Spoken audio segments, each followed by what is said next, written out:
Bonjour à tous et bienvenue dans cette nouvelle édition de 1, 2, 3 Santé. Alors oui, on parlera santé, mais attention, de la santé au travail. Forcément, certains me diront, oui Mouna, le travail c'est la santé, mais ne rien faire, c'est aussi mieux la préserver. La question fait débat puisqu'il y aura des pour, il y aura des contre. On en parle dans notre émission d'aujourd'hui avec un bourreau de travail, le docteur Periana. Mais cela dit, ça lui réussit plutôt bien. Bonjour docteur. Bonjour Yamouna. Prendre du plaisir en tout, c'est peut-être ça un des secrets de la vie. Ah, merci pour cette information. La notion de santé au travail, qui est une notion d'ailleurs récente, a beaucoup évolué avec le temps. Pendant longtemps, les durs travaux des champs, les travaux manuels, dans les usines, font qu'on s'occupait beaucoup plus de la force physique des travailleurs. L'évolution du monde du travail, les améliorations des conditions de travail, les modifications des rapports dans l'entreprise font que maintenant, on entend parler beaucoup de burn-out, de harcèlement moral au travail. Pourtant, parler de bien-être au travail chez nous, est-ce possible? On posera la question à nos invités. Mais avant, la question du jour, c'est tout de suite. Comment trouver le juste milieu entre patron et salarié? Pour vous donner des éléments concrets sur cette notion de santé au travail, nous accueillons sur notre plateau deux invités. D'abord les dames. Bonjour docteur Chabanet Julie, vous êtes médecin du travail au CISTS. Alors CISTS, c'est juste le Centre interprofessionnel de santé au travail. Bonjour. Bienvenue. Merci. Et puis nous passons à notre deuxième invité, monsieur Roséa Gob, vous êtes le directeur de l'ARACT, Association régionale pour l'amélioration des conditions de travail. Bienvenue. Bonjour. Très bien. Merci. Priorité aux dames. Allez, j'ai une question tout de suite pour vous. Selon vous, la santé au travail, ce sont des notions compatibles, santé et travail? Écoutez, en tout cas, je m'y emploie. C'est vrai que la médecine du travail a évolué au fil de mesures, de réformes successives, pour devenir la santé au travail. Parmi mes missions, la première est de préserver la santé au travail des travailleurs et de conseiller au mieux l'employeur, les travailleurs, les représentants du personnel et les services sociaux pour préserver la santé au travail et effectuer la prévention des risques professionnels. Alors, je ne suis pas seule pour effectuer ces missions de santé au travail. Je travaille avec les acteurs de santé au travail que sont l'équipe pluridisciplinaire, avec en particulier des ergonomes, psychologues du travail, assistantes sociales, assistantes techniques de santé au travail, toxicologues. Et parmi mes missions, la plus connue et la plus vue est celle de la réalisation de visites médicales.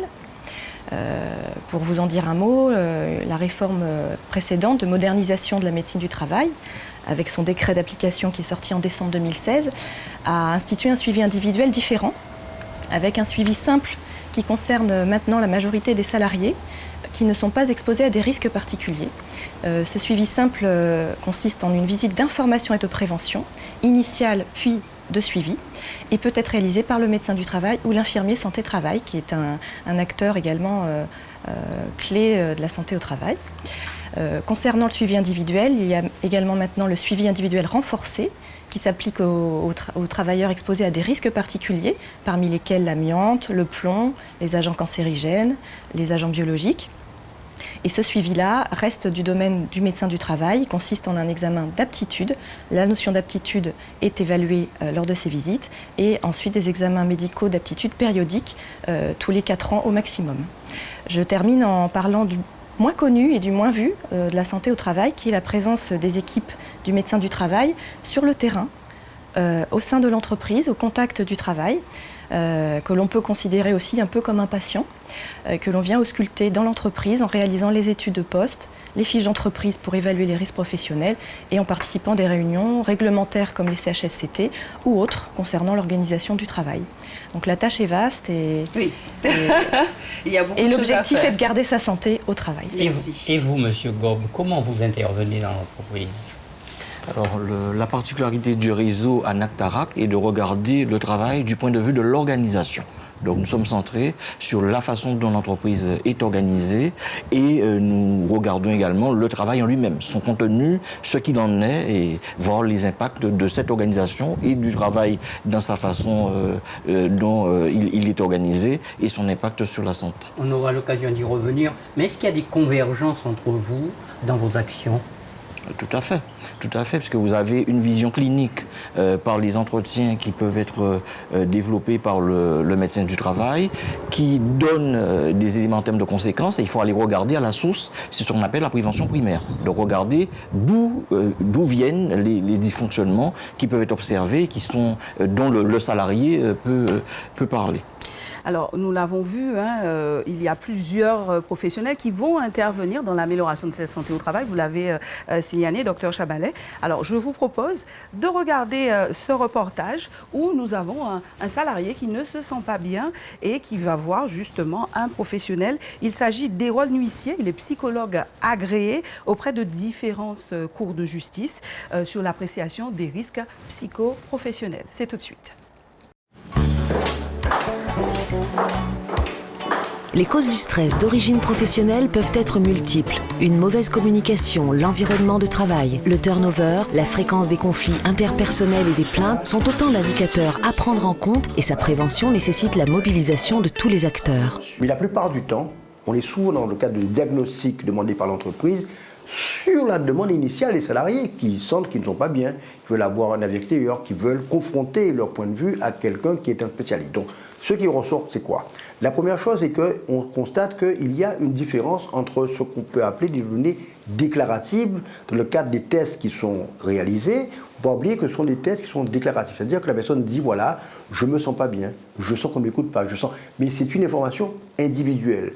Notre rôle, c'est de croiser cette information individuelle avec d'autres informations pour savoir est-ce qu'il existe effectivement une situation de mal-être qui concerne un individu ou est-ce qu'elle concerne tout le service. Quand il y a un mal-être qui concerne un individu dans son service, ça veut dire que les causes de ce mal-être sont très certainement extérieures à l'entreprise.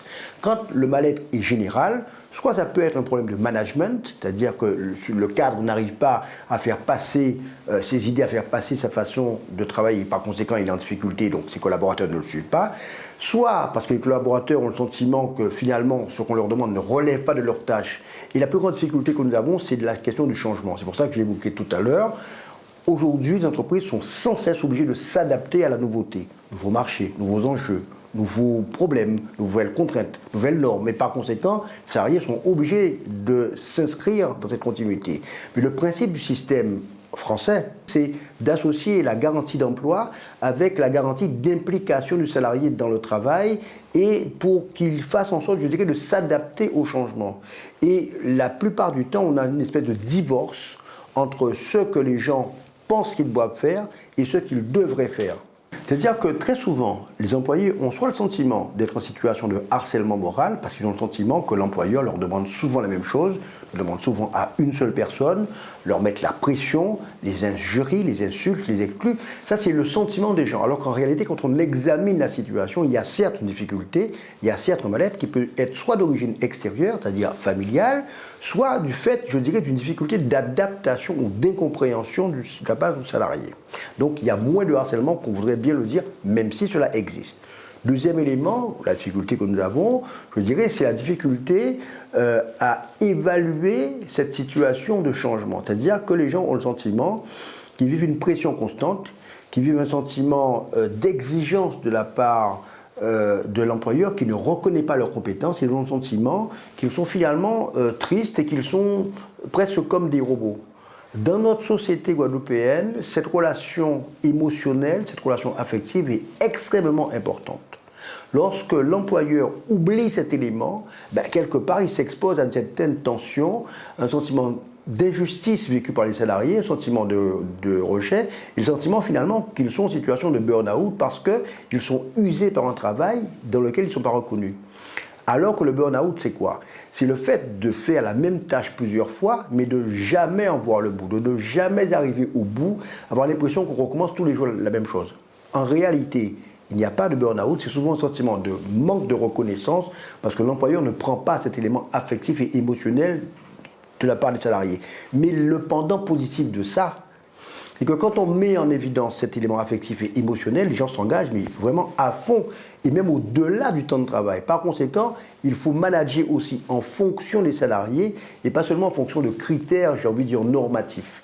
Et puis prendre en compte le fait que je crois que le management dépend de la culture dans laquelle on se trouve, et ce n'est pas seulement, je dirais, une méthode qui serait valable à Paris, n'est pas forcément valable à Pointe-à-Pitre, parce qu'il y a d'autres critères qui entrent en jeu et qu'il faut les prendre en compte. Et notre rôle justement de psychologue, c'est de montrer que selon le lieu où on se trouve, selon la culture de l'entreprise, l'implication des salariés est différente, parce que justement, ils ont été entendus dans leurs demandes, et on ne les a pas obligés à fonctionner selon des critères presque robotisés, mais plutôt dans, je dirais, dans une situation qui va entendre leurs besoins, entendre leurs capacités, et on pourra exiger ensuite, après avoir entendu leurs besoins, après avoir reconnu leurs capacités, après les avoir aidés à évoluer.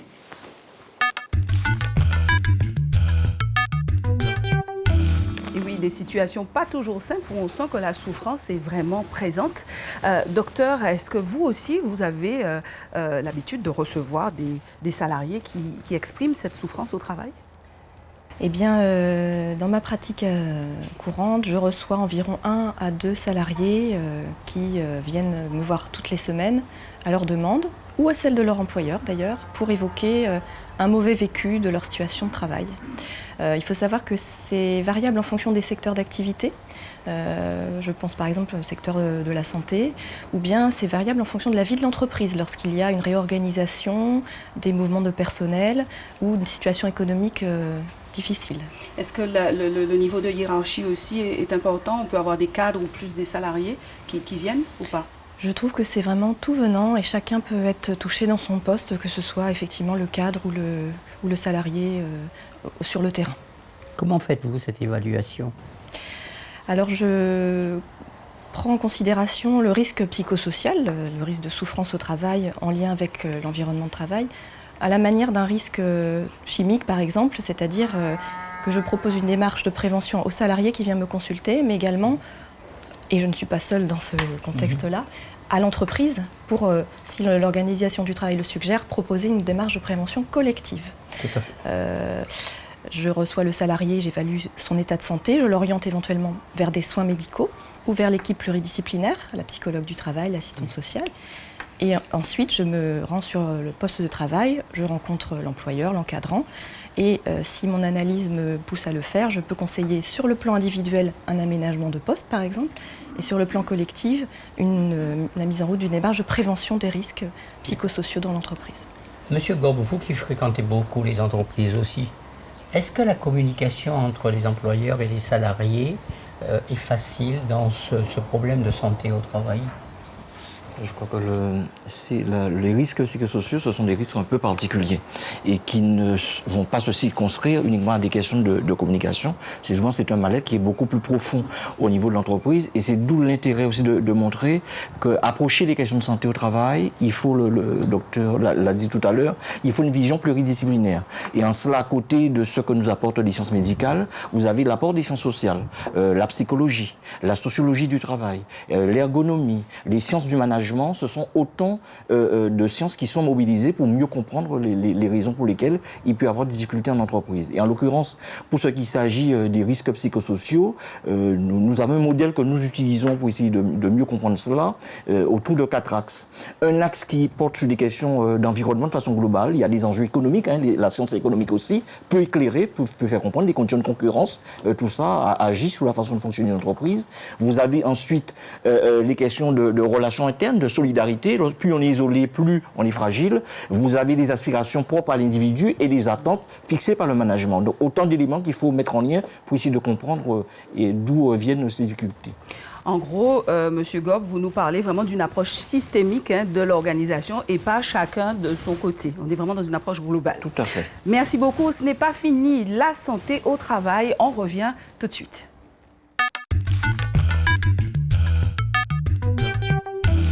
Nous poursuivons notre échange dans 1, 2, 3 santé avec nos invités sur la santé au travail. Donc nous avons Monsieur Roséa Gob et aussi le docteur Chabani Julie. Alors, Monsieur Gob, quels sont les leviers, puisque vous avez parlé d'action pluridisciplinaire, d'approche systémique, quels sont les leviers concrètement que vous allez actionner pour améliorer cette santé au travail?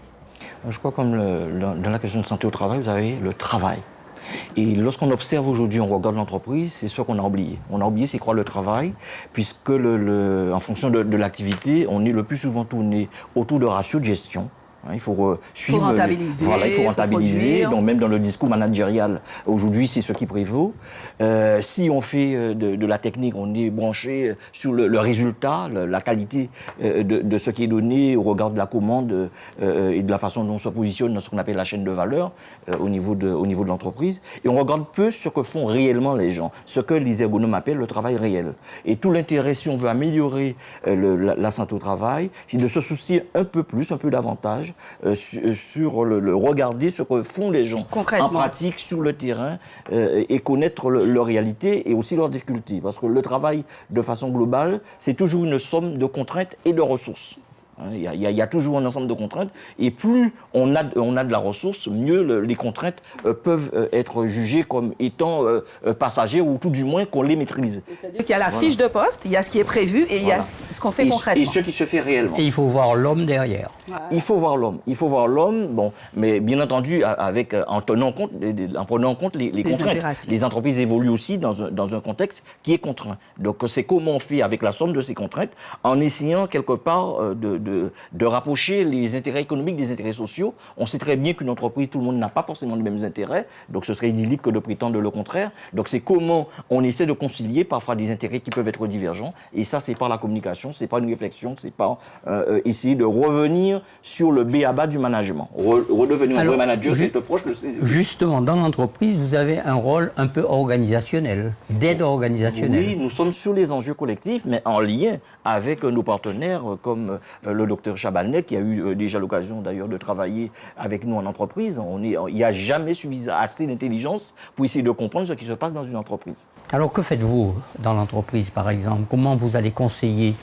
Alors, dans l'entreprise... Concrètement, quand vous arrivez, comment ça se passe? De façon concrète, c'est déjà de dire que lorsqu'on intervient, on a une demande qui est conjointe. C'est une demande à la fois de la direction et des représentants du personnel. Et ça, c'est important parce qu'il faut co-construire, essayer d'apporter des réponses qui tiennent. Parce que puisque vous êtes une instance paritaire. Voilà. Mais y compris dans la méthode, dans la façon d'intervenir. C'est faire en sorte que direction et représentants du personnel soient associés du début jusqu'à la fin de la démarche. Donc, travailler autour d'un diagnostic, comprendre les tenants et les aboutissants des problématiques qui peuvent se poser et résoudre ensemble, donc rechercher des solutions. Faire ensemble. Pour reprendre un peu l'image du médecin, nous ne sommes pas là en train de faire une prescription. C'est faire en sorte que les solutions émergent des acteurs eux-mêmes pour faire en sorte que les choses durent. Mais on vous demande de faciliter le management, mais on vous demande aussi de gérer les individus.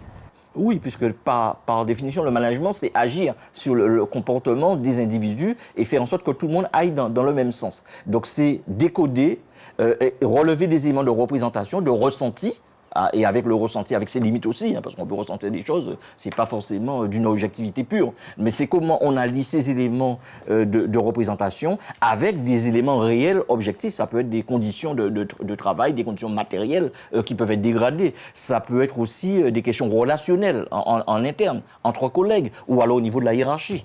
On pourrait rester à vous écouter là pendant toute la journée. C'est vraiment passionnant et on se rend compte effectivement de la complexité de cette notion de santé au travail.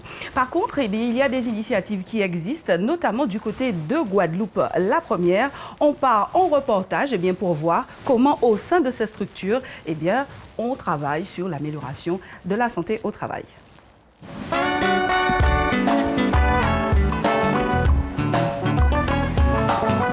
Le sport au travail prend une place de plus en plus importante dans la vie des entreprises pour favoriser l'épanouissement des salariés dans une recherche d'équilibre entre vie professionnelle et vie privée. Nous nous trouvons dans la salle de sport de Guadeloupe la première. Grosso modo, on a travaillé un petit peu en intervalle training, en fractionné, un peu en assisté, du gainage et du renfort. Parce que comme ce sont des personnes qui sont un petit peu, on va dire, sédentaires, qui travaillent la plupart du temps assises, derrière des moniteurs, etc., Donc c'est bon de travailler les muscles posturaux comme les abdos, les lombaires, surtout pour les femmes. Alors globalement c'était des abdos basiques, hein, c'est des relevés de buste. Donc en gros ce qui est important de savoir c'est que si en remontant le buste on décolle les pieds, on cède un petit peu et on n'est pas vraiment sur la sangle abdominale, sur le grand droit. Donc c'est du contrôle. Tout ce qui est de toute manière muscles posturaux doivent se travailler la plupart du temps lentement, de façon à pouvoir bien consolider le muscle et le rendre puissant, quoi. Un muscle puissant, c'est un muscle qui répond et c'est un muscle qui permet d'aider d'autres muscles à se développer. Donc ensuite j'ai travaillé avec le gainage. Je leur ai demandé de supprimer une base pendant un petit moment. Elle a pensé qu'elle ne pouvait pas. Il a fallu qu'elle essaie et elle a vu qu'elle a réussi. Mais comme des fois, psychologiquement, on se prédétermine à l'échec, en se disant je ne vais pas réussir, on ne réussit pas. Mais bon, quand on a quelqu'un avec ou on a un groupe qui a une bonne énergie, on fait ça de façon ludique et puis on se surprend, on se dépasse et on voit qu'on arrive à faire des choses que des fois qu'on ne ferait pas. C'est le but d'avoir quelqu'un avec soi. Certaines personnes que je suis, on va dire, sont introvertis. Donc, ne sont pas sûrs de leurs capacités, ils craignent quelque chose, ont eu des étapes douloureuses dans leur vie. Donc, au travail, ça se ressent. Vous comprenez, il y a des stigmates de la vie qui font que, voilà. Donc, on se découvre une autre facette au milieu sportif. Ça permet de générer ce bien-être qui fait que le matin, on a plaisir à se regarder dans la glace, voir son corps qui change. Voir qu'on a plus de force sur certaines choses, se sentir mieux, ses postures. Des fois, c'est des tout petits trucs qui font qu'il y a des petits déclics qui font que demain, face à des collègues qui peut-être, je ne sais pas, auraient pu être tout le temps d'entraîner des pieds, demain, ceux qui traînent des pieds marchent la tête haute. Le sport, ce n'est pas que pour la plastique, c'est pour la santé, c'est pour le bien-être, c'est un mode de vie.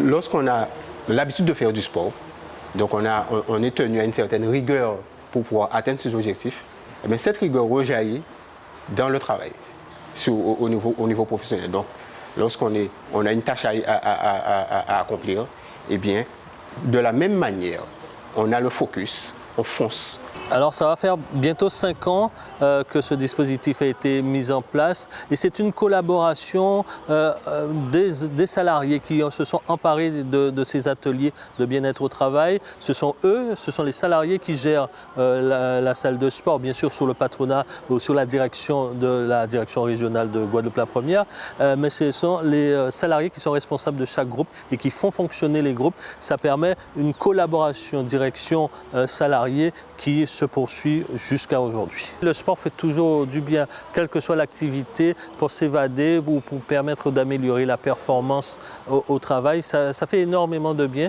pour ceux qui utilisent cette salle de sport ou encore les cours de sport ou les autres ateliers. Ça permet aussi de mieux se sentir, de mieux ressentir son activité et aussi son travail, l'importance de son travail au sein de cette entreprise. Eh bien, dis donc, on s'amuse bien du côté des entreprises. On pourrait avoir ce sentiment que toutes ces activités, c'est juste pour s'amuser. Oui ou non, docteur Chabanis ou monsieur Gob?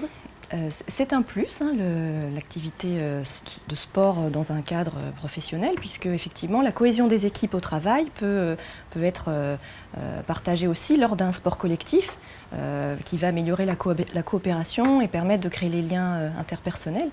L'essentiel est toujours, à mon avis, et c'est ce que vous disiez, d'interroger l'organisation du travail régulièrement et si elle est défaillante, de revenir toujours sur la cohésion des équipes, mais aussi l'encadrement, la dynamique de la reconnaissance, des valeurs, l'animation des équipes, le management. En fait, en gros, il y a des enjeux de management aussi et de rentabilité derrière. Il ne faut pas se le cacher. Oui, toutes ces techniques, toute cette question du bien-être qui vient un peu au devant de la scène. Ça peut paraître un petit peu farfelu. Devient au devant de la scène. Je pense que ça a un intérêt parce qu'une entreprise, c'est d'abord une affaire humaine. C'est un groupe social. Mais en revanche, il faut en même temps regarder cela avec un regard critique et faire attention à ce que ce ne soit pas juste un gadget. Un gadget justement managérial. Donc on va faire du sport, on se met ensemble et ensuite après on revient sur un terrain qui n'a pas changé, où les conditions de travail sont toujours exécrables, où il y a toujours des difficultés. Donc ça reste un artifice. Donc pour que cela ait du sens, c'est que ce soit construit dans un ensemble qui prenne en compte tout ce que nous avons évoqué tout à l'heure en termes de conditions de travail, d'organisation, de qualité de ce que les uns et les autres font et du sens du travail. Parce que faire un travail qui n'a pas de sens, tout cela aussi est générateur de mal-être au niveau du travail, au niveau des entreprises. Alors, toutes ces possibilités sont ouvertes aux grandes entreprises, bien entendu, mais même dans les petites entreprises, on peut améliorer des lieux d'échange, de détente, où on peut prendre un café simplement, mais ça permet beaucoup d'améliorer les rapports. Mais on dit même que ça diminue le stress des employés, par exemple. Oui. Il ne faut pas oublier qu'en effet, lorsque l'on travaille, on réalise une activité coordonnée, utile. Et coordonnée, ça veut dire que l'on travaille avec les autres.